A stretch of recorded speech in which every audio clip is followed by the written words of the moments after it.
I wanted to finish Dark Horse Chapter 3 really quick while I had some time between work projects because I have a job, a real one.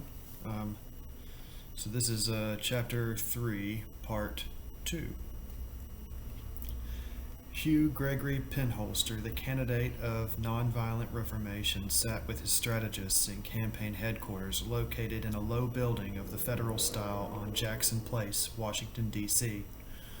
Windows of his third floor offices overlooked lawns, flower beds, and shrubs of Lafayette Square, the President's Park, historic marshaling yards for pickets by day and muggers and homosexuals by night.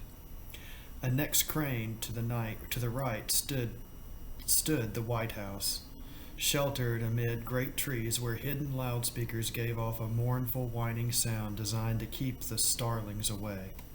Penholster campaign staffers listened to the White House as they might to a police whistle or ambulance siren, their ears, the old order, besieged by the tribes of loving disruption, gave vent to its grief in shrill lamentation.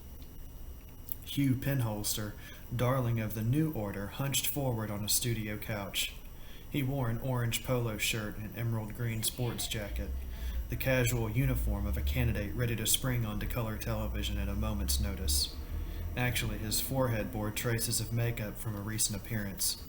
Thus far, he had attacked, among other things, unresponsive bureaucracy, the FBI, and the military-industrial complex, and had espoused free abortions, participatory democracy, and people's parks.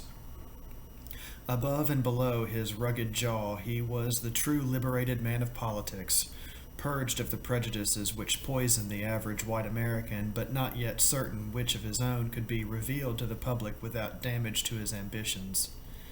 Eddie Quinn, Penholster lifted the name like a toast. Whenever that party gets into trouble, it sinks back to the lowest common denominator. "We'll win in a walk," said Jeff Smithers, the campaign manager. His lagoon of sable hair slapped at his collar. He had a habit of crinkling his nose as though constantly sampling the terrain for establishment spoor. "I'm going to say one thing right now in this rap," said Martha Gandy, the new co-chairman of the party. She was an abundant black woman from the Bedford Stuyvesant in Brooklyn. No overconfidence. They nominated themselves a white male of middle America.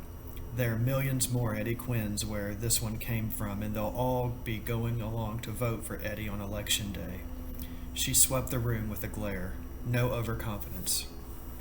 "Good advice, Martha," said Hugh Boyington III, Harvard's ambassador to the Penholster campaign. He was a tall, gnarled anthropologist whose roots clung to the Battle of Bunker Hill and whose sap surged through every conceivable limb of the tree of knowledge. He was a wit, a gossip, and a put-down artist who had served 3 presidents in varying degrees of disloyalty. "The men who hand-picked Eddie Quinn," he said, "knew precisely what they were doing, a charge that we can't often level at the opposition. Examine their candidate. He is not a city man, nor a man of the town or prairie, but one of those vague outer city fellows who spends his life in shopping centers, cars, skating rinks, and Ramada Inn restaurants. He's a highway official. My God, they claim he was born on one. He's separated from his wife, a severance not drastic enough to alienate the wives of his fellow Elks, but enough to lend him a certain cachet. He has no fixed abode. I hear he lives in some motel called the Buccaneer Motor Lodge, and no fixed ideas. That means he will be the vassal of such 12th century knights errant as Ted Witherspoon, Rich Cuthbert, and Charlie Heron. While I can't see Quinn winning, Martha's right. We shouldn't take anything for granted." "Right on," exclaimed T.G. for Thelma Grower. Churchill. T.G., a philosophy major from Mount Hoykel with a master's in sociology at Columbia, had joined the campaign staff only this week to serve as liaison with under 30 tribes. She wore green patches on her jeans in the shape of peace symbols and the sign of the zodiac. She peered out from the blonde temple of her hair like a fugitive reluctant to leave sanctuary. She was proud that she had thrice outwitted pigdom when others were busted, thus preserving her police record. in a virginal state of uncharacteristic of her other belongings. This country, she said, is ass deep in Eddie Quinn's. Jeff Smithers, struck by an idea, glanced at TG with new interest. The talk went on, weighing Penholster's prospects against the new competition. Pedro Suarez, the Chicano leader, believed that the only Mexican-American votes Quinn would get were those of a few truck drivers and bus drivers. Bill Armory, from the Uncommon Hierarchy of Common Cause, thought the Quinn choice symbolized the poverty of the conservative WASP establishment. Seymour Wick, the money man who had been having a hard time of it recently, said liberal wallets should loosen up now that a Penholster victory appeared certain. On balance, despite the warnings against complacency, the strategists rated the Quinn nomination as Penholster's best campaign break since the revelation that the late Senator Hudson's law firm earned a fat retainer from a conglomerate guilty of polluting several creeks in the Bay of Fundy in manufacture of pinball machines, earth movers, and flavored douches. When the session ended, Jeff Smithers beckoned T.G. Churchill to a window. October leaves skipped along Pennsylvania Avenue, and a black limousine turned into the west gate of the White House. A bearded youth on the sidewalk turned toward the vehicle and thrust one rigid finger skyward. "How long have you been with us, T.G.?" asked Smithers. "Only 2 days, isn't it?" "Right." She drew the words slowly across her larynx. "It's wonderful to hang in here with Hugh and Hutch and everyone. Many of your friends know you've joined up with us?" Smithers' nose crinkled as he scanned her. "Nobody yet," she said. "I don't tell my business unless I have to. I've got a plan that might interest you.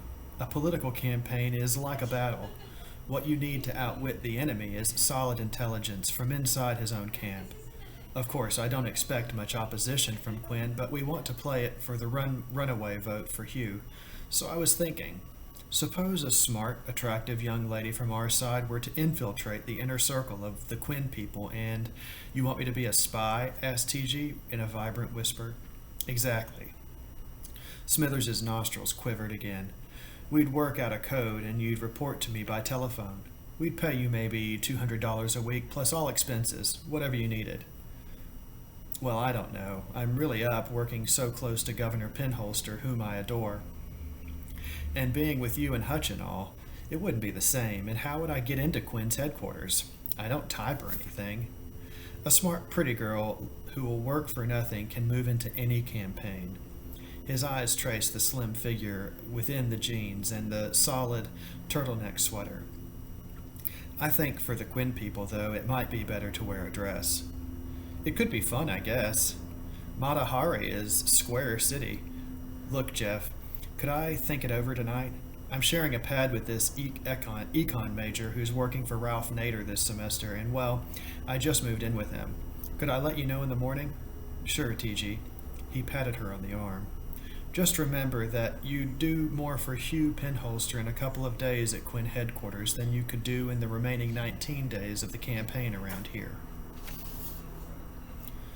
220 miles north, in a hushed office of the New York Times, a man with a brooding, emaciated face removed a cigarette from his mouth and placed it carefully beside his typewriter. He stared for a moment at the blank sheet of copy paper, briefly measured his awesome responsibilities within the kingdom and the power, then slowly began to type. Lead editorial. Eddie who? In the bright artificial daylight of the Astro World Ballroom in Houston, insulated by a miracle of spiritual engineering from the gray twilight setting over the rest of the American empire, and a great political party yesterday faced its duty to the nation and turned away. It turned from proven leaders, from men of ability and talent, from several men of extraordinary vision. Instead, it reached into the grab bag of mediocrity and pulled out someone named Edward Nicholas Quinn. Future historians may mark the precise time, 2:48 p.m. Eastern Daylight Time, when tens of millions of Americans in the torn and bleeding cities, in the isolated, fear-ridden suburbs, and along the befouled, dying rivers looked up from their television sets and asked, in voices bleak with despair, Eddie who? Were this a bygone era, There might have been 100 laughs in the travesty played out in living rooms across a parking lot from the Astrodome's lifeless turf.